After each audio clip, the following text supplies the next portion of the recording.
नमस्कार, मैं हूं कुमार अनिल। महात्मा गांधी की आत्मकथा सत्य के साथ प्रयोग, इसकी तीसरी कड़ी लेके मैं आपके सामने उपस्थित हूं। आज हम बात करेंगे कि गांधी जी का विवाह तो बहुत बचपन में हो गया था, 13 वर्ष की उम्र में हो गया था। तो पत्नी के साथ उनका झगड़ा किस बात को लेके हुआ, किस बात को लेके पहला तनाव हुआ, वो लंबा चला तनाव हो, तो वो किस बात को लेके था और इसकी जो वजह है उसके पीछे प्रेम है। प्रेम में, आसक्ति में भी आदमी जो है वो मालिकाना हक चाहता है कि मैं जिससे प्रेम करता हूं वो जैसा मैं चाहूं जो मैं कहूं वही बोले, वही सोचे। तो ये मालिकाना हक, इसके प्रति क्या सोचते हैं गांधी, ये आएगा। और फिर तीसरी बात हम करेंगे कि कितने समय मिल पाते थे अपनी पत्नी से, कब मिलते थे। इन चीजों की आज हम चर्चा करेंगे। इसके पहले हम दो कड़ी हम लोग बात कर चुके हैं। तो पहली कड़ी में हम लोगों ने देखा कि महात्मा गांधी को बचपन में किसके सपने आते थे। सत्य हरिश्चंद्र के सपने आते थे, और क्यों आते थे ये हम लोगों ने बात की। दूसरी कड़ी में हम लोगों ने बात की कि उनकी 3 सगाइयां हुई थी, तो वो क्यों सगाई हुई थी, 3 सगाई, ये हम लोग बात कर चुके हैं। तो आइए आज हम बात शुरू करते हैं कि पत्नी के साथ पहला झगड़ा किस बात को लेके हुआ। तो ये तो हम लोग बात कर चुके हैं कि उनकी शादी बहुत कम उम्र में हुई थी। दोनों एक तरह से बाल उम्र के ही थे, 13 वर्ष की उम्र थी, और कस्तूरबा की उम्र भी उतनी ही थी जितनी लगभग गांधी की उम्र थी। तो विवाह के बाद में, विवाह से पहले ही जस्ट विवाह के एकदम जब होना था उस समय से ही, और उसके बाद तो उस समय कुछ सस्ती किताबें भी मिलती थी जो पैसे में, 1 पैसे में या पाई में, वो गांधी को याद नहीं है, उन्होंने लिखा कि याद नहीं है कि वो पैसे में या पाई में किताब मिलती थी। किताब नहीं, उसको पुस्तिकाएं कहिए, जिसमें निबंध होते थे, 10 पेज, 12 पेज के, 15 पेज के। तो उसमें इसी तरह के जो विषय होते थे कि पत्नी को कैसा होना चाहिए, पति को कैसा होना चाहिए, तो ऐसी किताबें वो पढ़ा करते थे। और उसी में से एक किताब थी कि एक पत्नी व्रत, इसका पालन करना ही पति का धर्म है। ये किताब उनको जच गई। गांधी लिखते हैं कि उनकी एक खासियत ये थी कि वो बहुत सारी चीजें पढ़ते थे, लेकिन जिन चीजों को वो पसंद नहीं करते थे, जो चीज उनके काम में नहीं रहती, काम की नहीं होती थी, उसको वो भूल जाते थे। और जो काम की बात होती थी उस वो दिमाग में बैठ जाती थी। तो ये, जबकि जैसे आज कंप्यूटर में हम लोग करते हैं कि जो काम की चीज नहीं है उसको डिलीट कर देते हैं, लेकिन दिमाग से डिलीट करना बड़ा मुश्किल है। दिमाग में हम लोग रास्ते में भी चलते हैं, बहुत चीज देखते चलते हैं हम लोग। ओशो कहते हैं वो प्रिंट बनता है हमारे दिमाग पर। किसी महिला को जाते हुए देखना, किसी पुरुष को जाते हुए देखना, वो सब चीज, कार, घोड़े, ये जो भी हम देखते हैं रास्ते में, वो सब चीजें, सबका प्रिंट हमारे दिमाग पर बनता जाता है। और वो प्रिंट जो है वो मिटता नहीं है जल्दी। और नकारात्मक बातें, बहुत सारी बातें वो उमड़ती घुमड़ती रहती हैं, बाद में उसको हम पकाते रहते हैं उन बातों को। लेकिन गांधी उन बातों को, जो बेकार की बात होती थी, उसको वो डिलीट कर देते थे अपने दिमाग से। ये उनकी खासियत थी, जैसे आज हम कंप्यूटर में करते हैं। तो खैर, ये किताब, ये पुस्तिका कि पति का धर्म है एक पत्नी का पालन करना, तो ये उनके दिमाग में बैठ गई थी बात। तो इसमें वो सत्य के, तो सत्य हरिश्चंद्र से ही उनका बचपन से ही था कि वो सत्य के आग्रही थे। सत्य पर उस चलना उनको बहुत पसंद था, भले ही कितनी कठिनाई आई। उनके पिता भी ऐसे थे, हम लोग पिछली कड़ी में बात कर चुके हैं। तो ये जो है, अब वो उनकी पत्नी जो है वो उतना पढ़ी लिखी नहीं थी, निरक्षर थी। वो अक्षर ज्ञान भी नहीं था उनको। और वो उसके बाद में हुआ ये कि ये कहीं भी जाते तो इनके दिमाग में रहता कि मुझे एक पत्नी का पालन करना है, दूसरी स्त्री पर नजर नहीं डालना है। तो लिखते हैं गांधी की उतनी कम उम्र में एक पत्नी व्रत का भंग करना, ये तो संभव नहीं था। तो ये किसी के लिए भी संभव नहीं है, लेकिन फिर भी वो एक आदर्श उनके दिमाग में बैठ गया। और वो, इसका एक नकारात्मक, एक साइड इफेक्ट हुआ। तो वो साइड इफेक्ट बड़ा मजेदार है। तो उनके मन में जब ये आया कि मैं एक पत्नी व्रत पर चल रहा हूं, मैं दूसरी स्त्रियों की तरफ देखता भी नहीं हूं, तो मेरी पत्नी को भी सिर्फ मुझे ही देखना चाहिए। देखिए, ये एक आया साइड इफेक्ट कि मेरी पत्नी को भी एक पतिव्रत होना चाहिए। तो अब ठीक है, ये होना चाहिए ज़रूर। रिश्ते में धोखा देना नहीं चाहिए। ये गांधी लिखते हैं कि मैं तो सत्य को पसंद करता था बचपन से, तो मैं अपनी पत्नी को धोखा नहीं दे सकता था। तो पत्नी भी धोखा न दे, होना तो यही चाहिए समाज में, लेकिन बहुत गड़बड़ियां हैं। पत्नी भी पति को धोखा देती हैं और पति भी पत्नी को धोखा देते हैं। तो समाज में ये कचरा भी है, हालांकि कम ही है।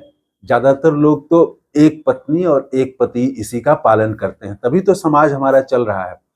तो इनके दिमाग में ये बात आ गई कि मेरी पत्नी भी सिर्फ मेरे बारे में सोचे, मेरे बारे में कहे, मैं जो कहूँ वही करे, मैं जो पढ़ूँ वही पढ़े, मैं जो सीखूँ वही सीखे। ये उनके दिमाग में आ गया। और अब इसके लिए वो उनका हो गया कि अब वो निगरानी करने लगे कि वो एक पति का पालन करे, तो वो कुछ निगरानी करने लगे कि वो कहाँ जाती है, कहाँ नहीं जाती है, और वो अगर जाए तो मुझसे पूछ के जाए। ये आ गया मालिकाना हक कि हम जिससे प्रेम करते हैं उसको एक वस्तु के रूप में समझने लगते हैं, और वो समझते हैं कि ये मेरा मालिकाना हक है। कोई भी हम सामान खरीदते हैं, मोबाइल खरीदते हैं, तो ये मेरा मोबाइल है। उसी तरह से ये मेरी पत्नी है, तो मुझसे पूछ के जाए। ये भावना उनके भीतर आ गई। और गांधी लिखते हैं कि मैं जितना दबाव देता कि तुम मुझसे पूछ के जाओ, वो उतना ही ज्यादा स्वतंत्र होकर काम करती। तो अब जाना कहाँ था, बहुत ज्यादा तो कहीं जाना नहीं था। वो कभी मंदिर में जाती थी, या कभी किसी पड़ोस वाले के यहाँ चली गई, कभी बगल में कहीं किसी के घर चली गई। ज्यादा से ज्यादा तो यही इतना ही जाना था, लेकिन वो उससे पूछ के नहीं जाती थी गांधी जी से, और इस बात को वो इनको बहुत बुरा लगता था। तो दोनों में इस बात को लेके गांधी लिखते हैं कि ये झगड़े की जड़ बन गई, और हम दोनों में बोलचाल बंद हो जाती थी, और कई कई दिन तक हम लोग बातचीत नहीं करते थे। तो ये झगड़े की जड़ जो है, ये मालिकाना हक वाला आया। अब ये मालिकाना हक जो है पत्नी पर वो जो चाहते थे, तो मालिकाना हक की वजह जो है, वो गांधी खुद लिखते हैं कि इसकी वजह जो है वो प्रेम थी। वजह, मैं पत्नी से इतना प्रेम करता था, इतना आसक्ति में डूबा हुआ था कि स्कूल में भी पत्नी के बारे में ही उसी का चेहरा दिमाग में रहता था। कई बार क्लास में भी मैं उसी की बातों में खो जाता था। तो ये एक पत्नी के से जो प्रेम था, ये ही जो है वो झगड़े का कारण बन गया। तो एक तो ये बात है। अब हम बात करेंगे कि वो पत्नी से मिलते कब थे, कैसे मिलते थे। तो वो लिखते हैं कि दिन में तो मिलना ही मुश्किल था, और वो पूरे काठियावाड़ में उस समय जो है वो घूंघट की प्रथा थी, लंबा घूंघट महिलाएं रखती थी। तो उसके चलते वो चेहरा भी नहीं देख सकते थे, और पत्नी अगर गुजर रही है तो उसकी तरफ देखना भी मना था। हालांकि देखते भी तो घूंघट में थी, चेहरा तो देख नहीं सकते थे, लेकिन देखना भी उस समय के समाज में ये प्रचलित नहीं था, नहीं देखना है। तो दिन में तो मिलने का सवाल ही नहीं था। तो ये हमेशा सोचते थे कि कैसे जल्दी रात हो, कैसे जल्दी रात हो तो हम मिलें फिर। और वो गांधी लिखते हैं कि मैं अपनी बकवास में उसको देर रात तक जगाए रखता था। तो उसमें फिर वो मिलने का तो कम ही समय था, और उसके बाद एक और गैप आता था कि छोटी उम्र में विवाह का प्रचलन था, बाल विवाह होता था। तो बाल विवाह में एक चीज था कि पति पत्नी को, दोनों बालक बालिकाओं को मिलने का बड़ा कम समय देता था समाज उस समय। गांधी लिखते हैं कि अभी कुछ ही दिन बीतता था कि फिर उनके मायके से बुलावा आ जाता था, और फिर वो चली जाती थी। फिर वो आई, कुछ दिन के बाद ही तुरंत बुलावा आ गया, तो फिर मायके चली गई। तो ये गैप मिलता था। और वैसे भी गांधी ज्यादा दिन रह नहीं पाए साथ में पत्नी के। तो सिर्फ 18 वर्ष की उम्र में ही वो तो विलायत चले गए पढ़ने के लिए, और उसके बाद में 18 वर्ष की उम्र में गए, और उसके बाद वहां से जब लौट के आए तो भी पत्नी के साथ मुश्किल से 6 महीने रहे होंगे वो, और 6 महीने भी रेगुलर नहीं रहे। वो तो राजकोट और मुंबई के बीच उनका आना जाना लगा रहता था, उतनी कम उम्र में ही।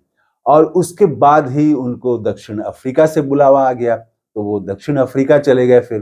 तो पत्नी के साथ कम ही मिलना जुलना उनका हुआ। तो ये है उनकी पत्नी के साथ झगड़े की और तनाव की जो पहली वजह थी, और जो पहला जो घटना था, पहली जो घटना थी वो था। तो वो था कि प्रेम में आदमी जो है कैसे एक पोजीशन चाहता है, मालिकाना चाहता है कि हम जो चाहें वही वो करें, हम जो पढ़ रहे हैं वही पढ़े। और वो लिखते हैं कि पढ़ने के प्रति कस्तूरबा में ये नहीं था कि वो निरक्षर अगर हैं तो इसका उनको कोई दुख था, ये दुख नहीं था। वो पढ़ने के लिए उतना इच्छुक नहीं थी, वो संतुष्ट थी अपने। तो हम देखते हैं कि पहले के ज़माने में जो महिलाएँ या जो पुरुष निरक्षर होते थे, तो ऐसा नहीं था कि उनमें कोई इसको लेके दुःख रहता था और पीड़ा रहती थी, बल्कि वो बड़ा संतुष्ट रहते थे, क्योंकि उनके जीवन में, उनके व्यवहार में कुछ दूसरा पक्ष बड़ा मजबूत रहता था। अपने जीवन में मेहनती होना, ईमानदार होना, उदार होना, दूसरे के प्रति अच्छा भाव रखना, ये नहीं कि नफ़रत से भरे हुए, दूसरों की मदद करना। तो समाज में उनकी भी भूमिका थी, उनकी भी प्रतिष्ठा थी, भले ही वो निरक्षर थे। तो ये चीज़ें थी। तो कस्तूरबा में भी ये गुण थे। गांधी लिखते हैं कि ये गुण उनमें भी था कि वो बहुत ही ईमानदार थी, बहुत ही मेहनती थी। तो वो अपना हर काम वो अच्छे से करती थी। तो इसलिए उनको निरक्षर होने का कोई वो उससे दुःख भाव उनके भीतर नहीं था, कि हीन भाव नहीं था कि मैं निरक्षर हूँ। और गांधी चाहते थे कि इनको हम तुरंत पढ़ा दें और एकदम अच्छे से पढ़ा दें, मैं जो जितना जानता हूँ वो सब सब चीज़ें ये भी जानें। तो ये जो ज़ोर था, ये जो आसक्ति थी, ये जो इच्छा थी, ये इच्छा ही तनाव का, झगड़े का पहला कारण बना था। तो इस वीडियो में इतना ही। कैसा लगा ये वीडियो? मेरा तो मकसद ही यही है कि जो व्हाट्सएप से गांधी के बारे में कचरे दिए जाते हैं, उसके बजाय आप सही चीज़ों को जानें। तो मोटी किताब है, साढ़े 500 पन्ने की किताब है, उतना आप नहीं पढ़ सकते हैं। तो उसके जगह मैं मदद करना चाहता हूँ कि उसके एक-एक अंश को मैं आपके साथ साझा कर रहा हूँ। कैसा लगा?